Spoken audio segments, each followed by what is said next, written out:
我是英勇，我是 Bill，我是中国人，我是泰国人。我们在一起已经16年了。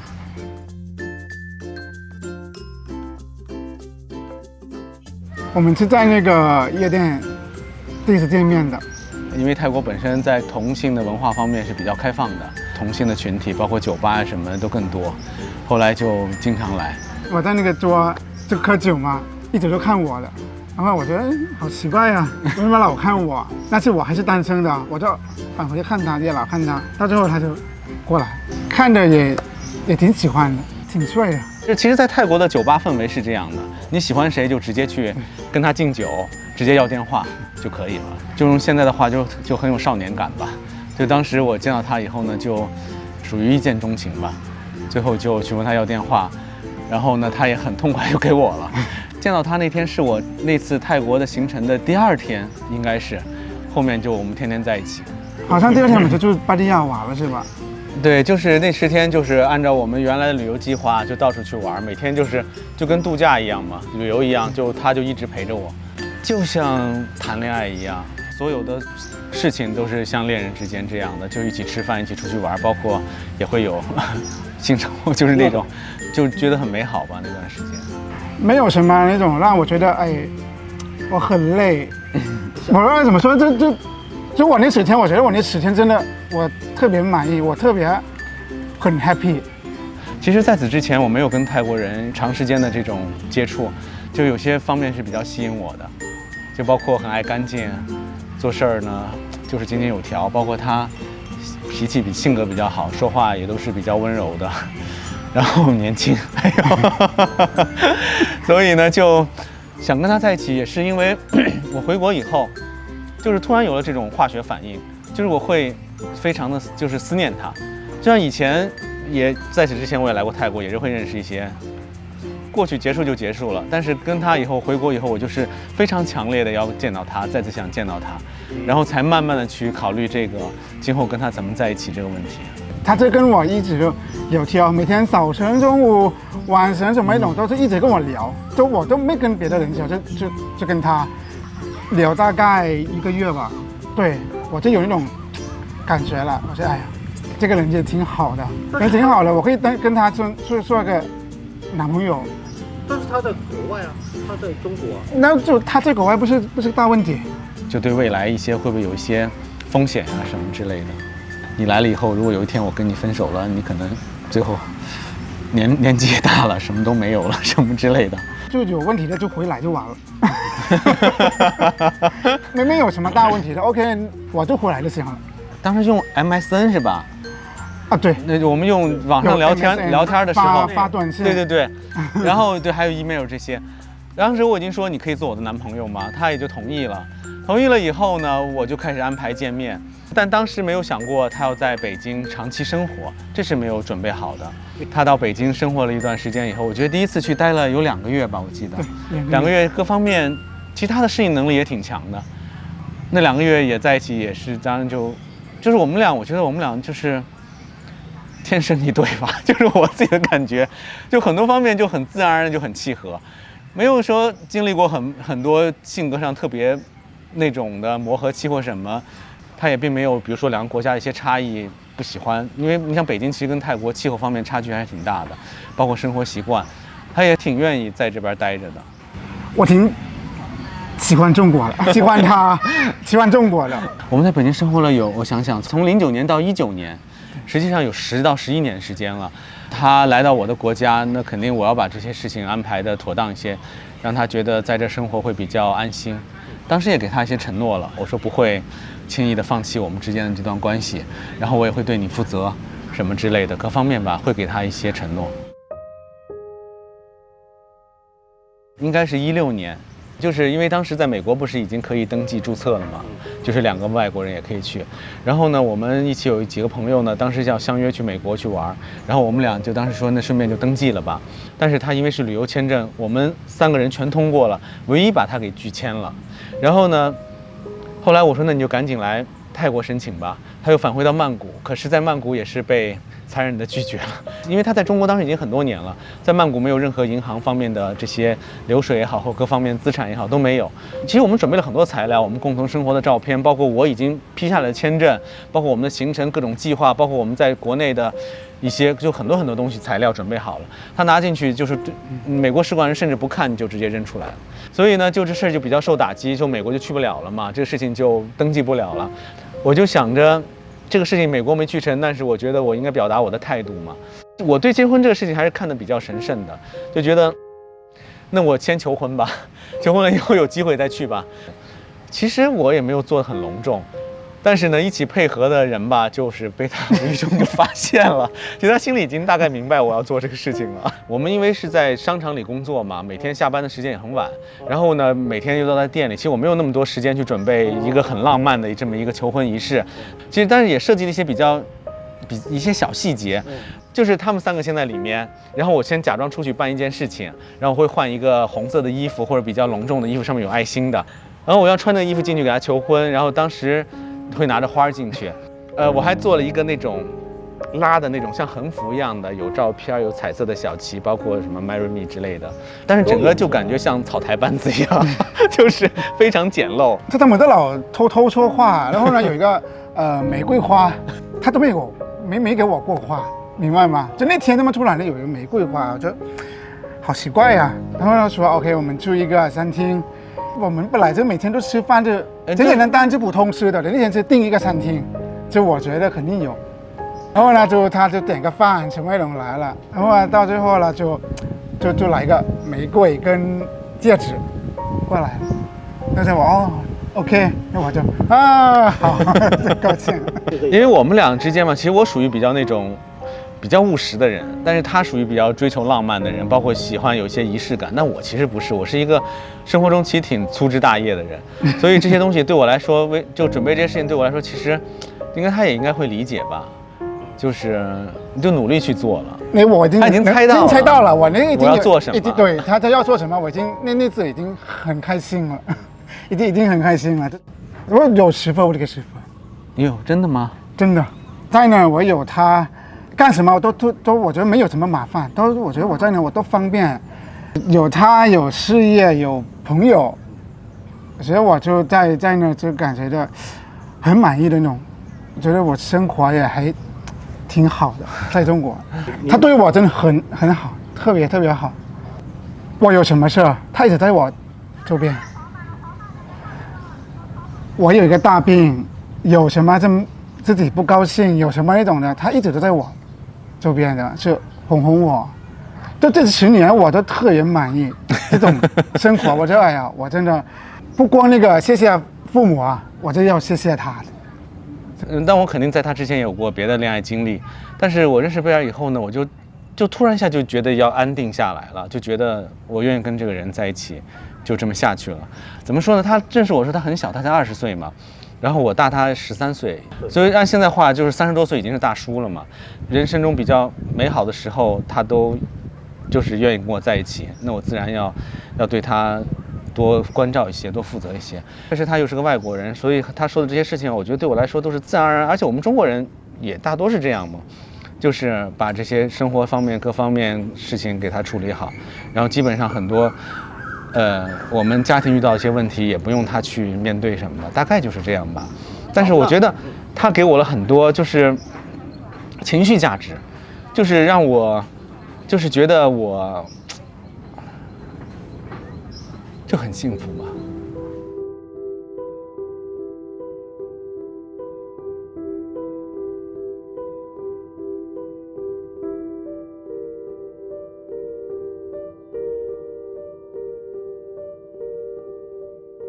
我们一开始是没有计划来泰国生活的，就19年的时候，我带父母就是冬天的时候来这边，想一起过个年，然后度过一下冬天。带他父母来泰国玩，见我们家，也见我们家，就碰到那个疫情了，他们就回不去了。因为当时对这个疫情没有觉得会非常严重，我想的可能最多半年，因为以往的经验非典不就2-3个月嘛，我想最多是半年。作为你中国人是可以回国的嘛？我爸爸妈妈在2020年11月回国了，因为他们也待的时间比较久了。我爸呢也是，就是毕竟作为中国人嘛，就是父母那一代，他就想回国了。然后没想到就是这个越来越严重，包括他作为一个泰国人进入中国都已经是问题了。那时候跟我在北京，当时也并非长期签证，然后也是旅游签证这样进入的，所以当时旅游签证全部停了，所以他已经没办法去，他没有签证就没法进去嘛。那如果我当时要回国的话，肯定必然要跟他面临就是两地分居的这种状态。讨论过要不要分开？你们讨论过吗？没有，因为我们俩也不想分开。对，所以他回不去，我回不去，他也不回。后来我就给我母亲说，我说如果我跟你们回去的话，可能我跟贝尔要面临长时间的分离，而且事实上我们在国内的时候，我跟我父母也不在一个城市，然后我父母也就同意了，就继续留在泰国。所以呢，我们就一定要带着吧。他父母也老了，他就想让他们父母的来泰国养老，所以我们就开始就谈那种就盖房，就一起住的生活。比较年轻的时候就离开家了，实际将近有20多年没有跟父母一起生活，所以呢，对我来说呢，就是很觉得中国人的这种观念嘛，就觉得要给父母养老，要孝顺他们。我觉得我这些年做的太少了。特别是我父母对我们俩关系这种接受的程度，19年那一年跟我们来泰国生活，其实第一次有这么长时间的接触，然后那年大家相处也很愉快。我爸在回国之前呢，我也问过他，我说爸，我说如果未来有可能情况下，你愿不愿意来泰国生活养老？我爸当时就说，1年来半年是可以的，就冬天来这过冬。然后有了这句话以后呢，这个东西就在我心里呢，就是觉得是可以去做的一件事情，就买地啊，建房。那时候既然这些事都做了，也就彻底放弃了回国在以后生活的念头了。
就我的感觉呢是，在中国我可能过好自己的日子就行了，我可能也不会太多的去传达出我是同性伴侣这种是这样的角色或这样的人。但是到泰国以后给我的感觉就是这个社会对同性的包容度、认可度就是非常的自然和开放。他还不是说是因为政治正确或者因为我是要支持你们，所以这样，我觉得它是一个融入普通人的观念里的一个接受度，我们就是很正常的。我朋友都知道我是那个gay， 对，知道我是 gay， 没有什么是kidding， 怎么说？就是取笑我，对，取笑我是还是跟我开玩笑的那种都没有。我跟朋友就在那个从小到大的，都跟朋友在一起都挺开心的。家里我从小我家里已经也知道了，我就喜欢那种跳舞，喜欢那种娃娃，不是那种就男喜欢那种东西，就运动啊，玩那种就男人就没那种的。他肯定他知道，就这样，他早知道了哦，我肯定不是直男。那你父母没有问过你，贝尔你是 gay 吗？没有问，你是不是喜欢男孩子？都不问，没有问过吗？没有问过，因为他们都知道。我觉得他们看出来都看出来了，就接受这个，就接受这个事了。陌生人啊，周围的人就没有，老师、同学没有，邻居这些没有。对待你的方式有什么？都没有，我没碰过那种。因为我之前有孩子时，我也跟他探讨过，就是我们如何让孩子接受我们俩是同性恋。以前呢，当然我会觉得，泰国是个很开放的社会，小孩比较容易接受。可是我会很担心，在学校里他还可能会面临到一些歧视也好、霸凌也好之类的。所以我会去问一些已经有这方面经验的人，去问他们怎么去处理这个问题的。然后我就获得了一些信息，就是说不要担心，说在学校里这种情况非常非常多，一个班级里可能最少有2-3个学生都是这种情况，你甚至都不用去考虑这些事情，孩子自己从学校里他就觉得这是一个正常的事情。因为我同学的爸爸妈妈也是这样，有2个爸爸的，有2个妈妈的，也有1个爸爸1个妈妈的这种家庭，所以没有什么不同。当我听到这些的时候呢，我就觉得少了很多顾虑了。他生出来吧，我周围的人都有一种爱了，明白吗？有爱，有什么那种的，没有这感觉的我，有人那种对我孩子感觉的，哎呀，这个给养孩子怎么办？会好不好？没有，我说我没有，我周围的人都没有让我想到这个问题，所以我觉得都是好。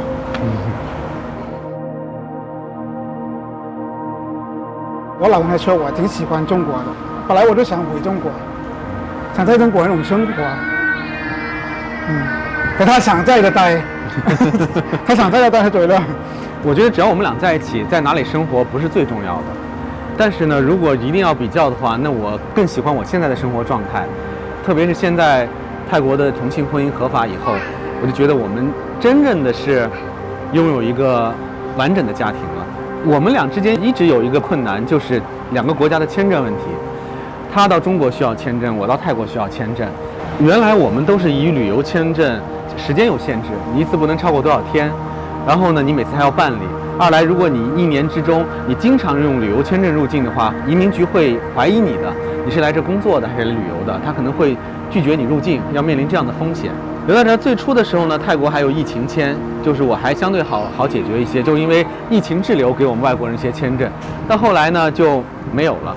可是中国当时还是回不去，我能回去，但是面临一些高额的机票，因为当时航班都已经什么熔断呀，什么各类的，几乎没航班了。最高的时候，一张泰国回中国的机票人民币需要10万块钱，那我们肯定不会选择回去的。然后我的签证就是一个问题，通过一些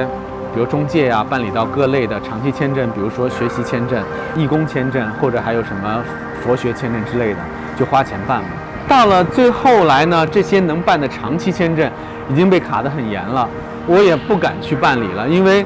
如果出现问题的话，我被遣返了，或者上了一些入境的黑名单，那我跟他真的就要面临分居的这种情况了。那时候还是旅游签，到期了以后我出境以后呢，我在第3国的使馆再申请一个旅游签，再进来，然后还可以延期，再出境，再回来，